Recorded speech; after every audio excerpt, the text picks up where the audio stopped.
So I went to check out the polarizing BMW M2 Coupe in Somerset West just to see what my future would look like as a wannabe BMW owner. It might take a while to get there because of the price of this car, but putting that aside, this is an amazing car. Some people still do not like the design, and that's what I thought when I first saw it.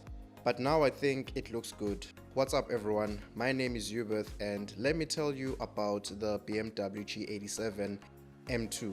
In this video we will look at the power, the inside, the outside, and lastly how much this car costs. I also want to know which one you would pick between the M2 and its competitors. Welcome to another video.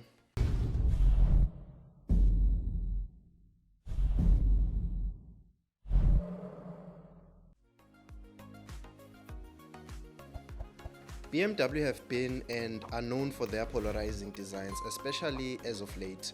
That includes the likes of the G80 and the recently announced G45, which I am still on the fence about that one. So this M2 comes with a 3-liter inline-6 turbo petrol engine that pushes out 338 kilowatts and 550 newton meters of torque. All that power is sent to the rear wheels via a 6-speed manual gearbox. So for car lovers, this manual gearbox is a win.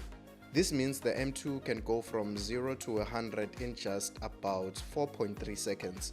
And so the M2 competes with the RS3 that pushes out 294 kilowatts and the A45S 4MATIC that pushes out 310 kilowatts.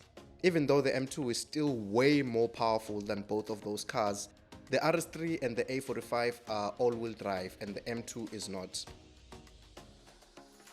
So which one are you picking? M2, RS3 or the A45S 4MATIC? There are plenty other competitors, but in South Africa there is an ongoing beef between the three Germans, and if you know, you know. So maybe the first thing you will notice about this car is just the way it looks, something like straight out of Need for Speed. The front is simple and has a kidney grille along with M2 badging. The lower part of the grille houses some of your front parking sensors. You also get these cool BMW LED headlamps, and I'm starting to think BMW has surpassed Audi with cool headlamps and daytime running lights. Overall, I do like the headlights and the tail lights. But before we get to the back, this M2 sits on 19-inch alloys and sits very low to the ground. Because with that much power, you need the car grounded as much as possible. This particular model has the carbon roof, rear parking camera and sensors, quad tailpipes, and of course they sound amazing. Just take a listen.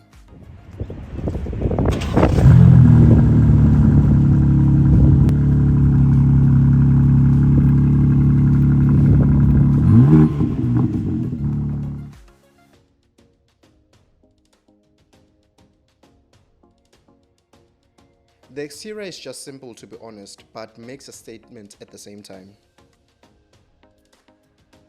So coming into the inside, you are greeted with the M2 kick plates and the door is designed fairly well.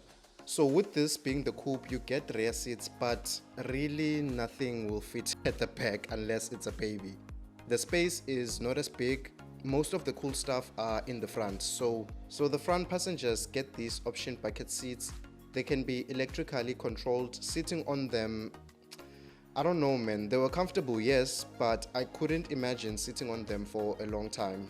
They do offer lumbar support and squeeze functionality, so they can hold you tight while you are doing whatever you're doing with the car. As standard, you get the color-coded seat belt to go with the carbon bucket seats.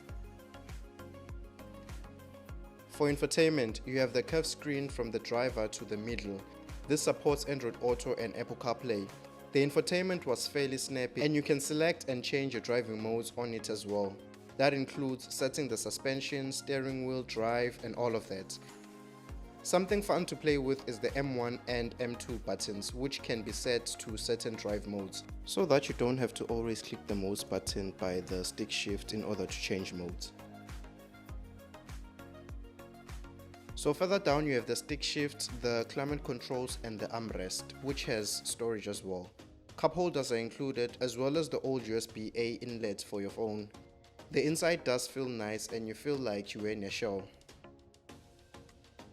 Lastly, the boot capacity for the BMW M2 is 390 liters, which is larger than the RS3's 221 liters and the A45S's 370 liters. So this car starts at 1,458,000, a bit more than the RS3, which starts at 1,330,000, and the cheapest of the bunch is the A45S, which starts at 1,328,000.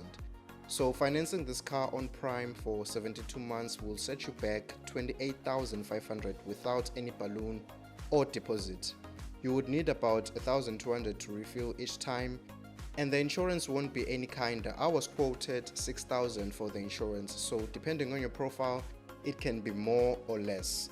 That will bring your total cost of ownership to around 36,000 for the brand new 2024 BMW M2.